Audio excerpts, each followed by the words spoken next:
نحمده ونصلي على رسوله الكريم أما بعد فأعوذ بالله من الشيطان الرجيم بسم الله الرحمن الرحيم رب اشرح لي صدري ويسر لي أمري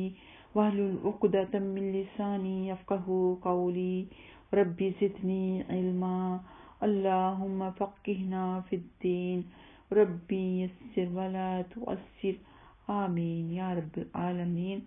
السلام علیکم ورحمۃ اللہ وبرکاتہ۔ سورۃ البقرہ پارہ نمبر 1 آیت نمبر 72، 73 اور 74۔ پہلے تفسیر پھر لفظی ترجمہ انشاءاللہ تعالی۔ وَإِذْ قَتَلْتُمْ نَفْسًا فَادَّارَأْتُمْ فِيهَا وَاللَّهُ مُخْرِجٌ مَا كُنْتُمْ تَكْتُمُونَ فَقُلْنَا اضْرِبُوهُ بِبَعْضِهَا كَذَلِكَ يُحْيِي اللَّهُ الْمَوْتَى وَيُرِيكُمْ آيَاتِهِ لَعَلَّكُمْ تَعْقِلُونَ ثُمَّ قَسَتْ قُلُوبُكُم مِّن بَعْدِ ذَلِكَ فَهِيَ كَالْحِجَارَةِ أَوْ أَشَدُّ قَسْوَةً وَإِنَّ مِنَ الْحِجَارَةِ لَمَا يَتَفَجَّرُ مِنْهُ الْأَنْهَارُ وَإِنَّ مِنْهَا لَمَا يَشَّقَّقُ فَيَخْرُجُ مِنْهُ الْمَاءُ وَإِنَّ مِنْهَا لَمَا يَهْبِطُ مِنْ خَشْيَةِ اللَّهِ وَمَا اللَّهُ بِغَافِلٍ عَمَّا تَعْمَلُونَ۔ پچھلی آیات میں ایک گائے کے بارے میں واقعہ تھا جو کہ چچا کو بھتیجے نے قتل کر دیا تھا۔ گائے کو ذبح کرنے کے بارے میں اللہ تعالیٰ نے فرمایا تھا اور اس نے قتل کر کے جرم چھپا لیا تھا، کسی اور کے اوپر الزام لگا دیا تھا۔ اس کے بارے میں اب ان آیات میں بھی ذکر ہے۔ اللہ تعالیٰ فرماتے ہیں وَإِذْ قَتَلْتُمْ نَفْسًا فَادَّارَأْتُمْ فِيهَا کہ جب تم نے قتل کیا تم آپس میں جھگڑنے لگے، کہ الزام جن پر لگا دیا وہ آپس میں جھگڑنے لگے۔ آگے اللہ تعالیٰ فرماتے ہیں وَاللَّهُ مُخْرِجٌ مَا كُنْتُمْ تَكْتُمُونَ حالانکہ تم جو کچھ بھی چھپاتے ہو اللہ سبحانہ وتعالیٰ سب نکالنے والا ہے، سب باہر نکالنے والا ہے۔ اللہ سبحانہ وتعالیٰ فرماتے ہیں کہ میں نے ان سے یہ بات کہی کہ تم مردے کے اوپر ٹکڑا لگاؤ، گائے کا ٹکڑا لگاؤ، گائے کو ذبح کرو، اس کا ٹکڑا مردے کے اوپر لگاؤ،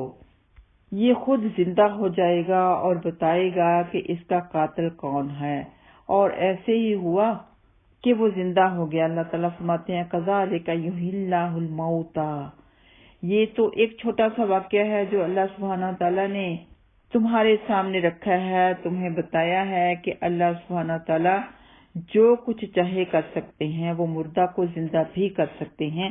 اور جو اس بات کے انکاری ہیں، جو کافر ہیں، وہ کہتے ہیں کہ قیامت کے دن کے اوپر ایمان نہیں لے کے آتے، اور وہ حیران ہو جاتے ہیں کہ مردہ کو زندہ کیا جائے گا، تو وہ اس بات کو نہیں مانتے۔ تو ان کے لیے سب سے بڑی، سب سے زیادہ مثال واضح طور پہ ان کو بتا دی گئی ہے کہ اس طرح اللہ تعالیٰ چاہے تو زندہ کر سکتا ہے۔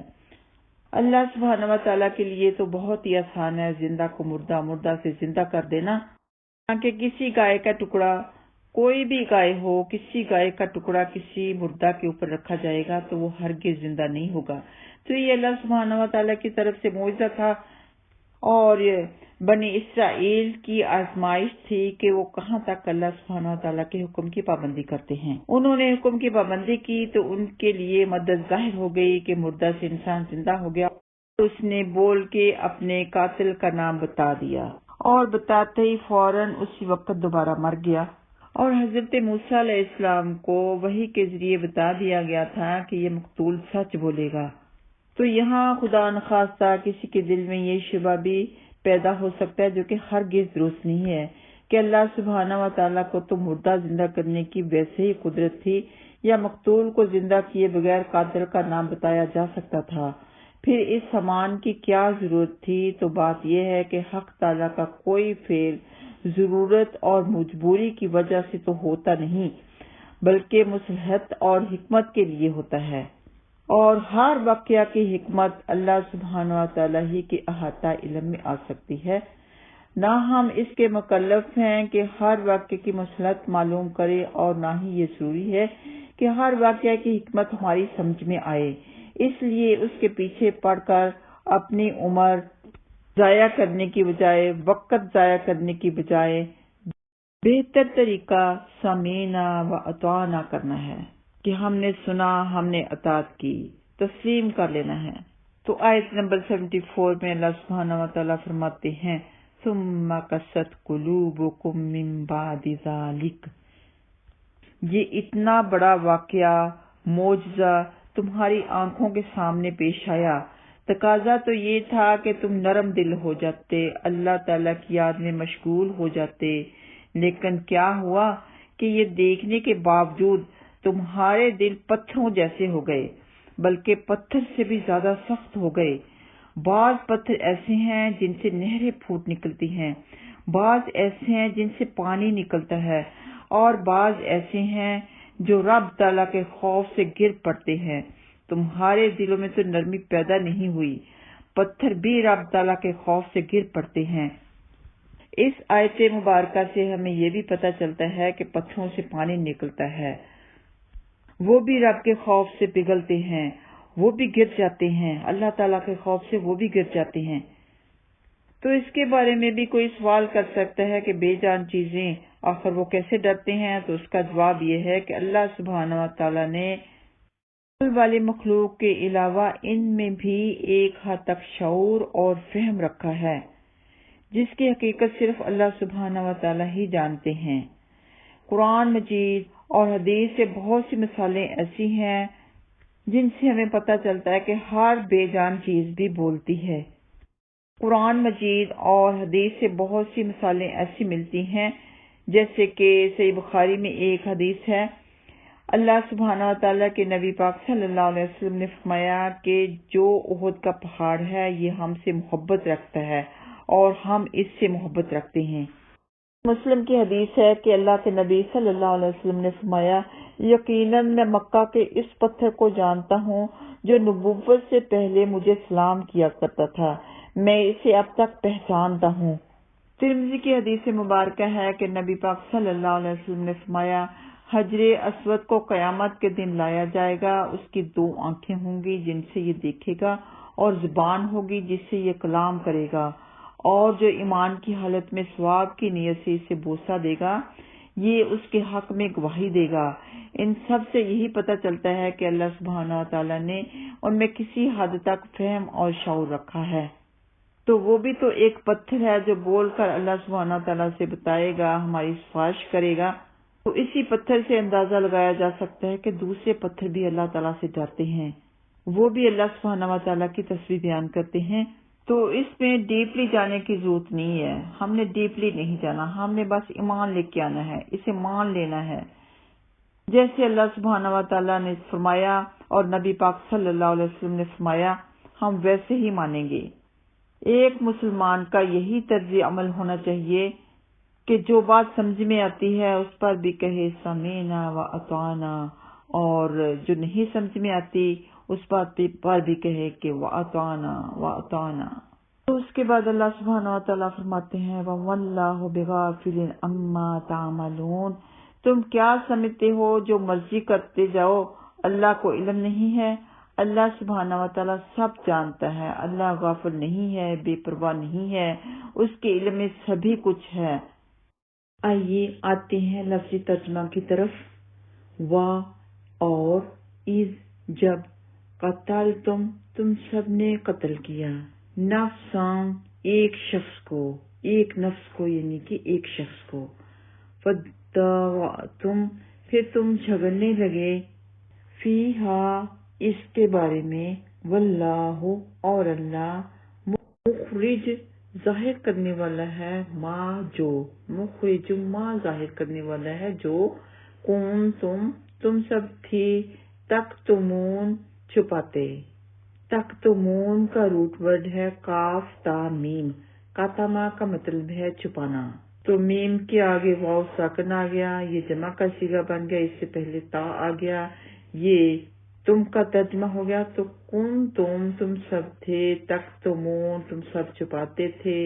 فقلنا پس کہا ہم نے، اضربوہ تم سب مارو اسے۔ تو ضربا اس کا روٹ ورڈ ہے، یعنی ضربا ضرب لگانا، اضربوہ تم سب ضرب لگاؤ اسے یا پھر مارو اسے۔ ببعضھا اس کے ٹکڑے کو، اس کے بعض ٹکڑے کو، کذالک اسی طرح، یحیی زندہ کرے گا، اللہ اللہ الموتى مردوں کو، اور یریکم وہ تمہیں دکھاتا ہے، یری وہ دکھاتا ہے، کم تمہیں، آیاتہ اپنی نشانیاں، لعلکم تاکہ تم سب، تعقلون تم سب عقل کرو، ثم پھر قست سخت ہو گئے، قلوبکم تم سب کے دل، من بعد ذالک اس کے، فہیا پس وہ، کالحجارۃ پتھر جیسے پتھر ہوں، او یا اشد بہت زیادہ، شدید قسوہ سخت ہوں، وَإِنَّ اور بے شک، من الحجارۃ پتھروں میں سے، بعض لفظی ترجمہ تو ہے پتھروں میں سے، لیکن موقع کے لحاظ سے بعض ہم ساتھ میں لگائیں گے، لما البتہ جو، یتفجر پھوٹ پڑتی ہیں، منہ اس سے، الانہار نہریں، منہ الانہار اس سے نہریں، اور ان بے شک، منہا ان میں سے بعض، لما جو البتہ، یشقق وہ پھٹ جاتے ہیں، اس کا روٹ ورڈ ہے شین قاف قاف، یعنی کہ پھٹ جانا، شق پھٹ جانا، یشقق وہ پھٹ جاتے ہیں، فیخرج پس نکل آتا ہے، منہ اس سے، الماء پانی، وَإِنَّ اور بے شک، منہا ان میں سے بعض، لما البتہ جو، یہبط گر پڑتے ہیں، من خشیت اللہ اللہ کی ڈر سے۔ تو خشیہ کا تو مطلب آپ کو پتہ ہی ہے، خشوع کرنا، ڈر جانا، خشوع خضوع کے ساتھ ہم نماز پڑھتے ہیں، یعنی کہ ڈر کے ساتھ، عاجزی کے ساتھ، وَمَاللَّهُ اور نہیں اللہ، بغافل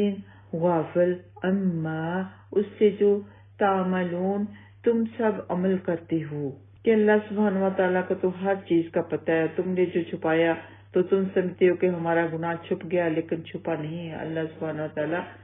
خوب جانتے ہیں اور ان کے گناہ کو خوب ظاہر کر دیا۔ وآخر دعوانا ان الحمد للہ رب العالمین۔ السلام علیکم ورحمۃ اللہ وبرکاتہ۔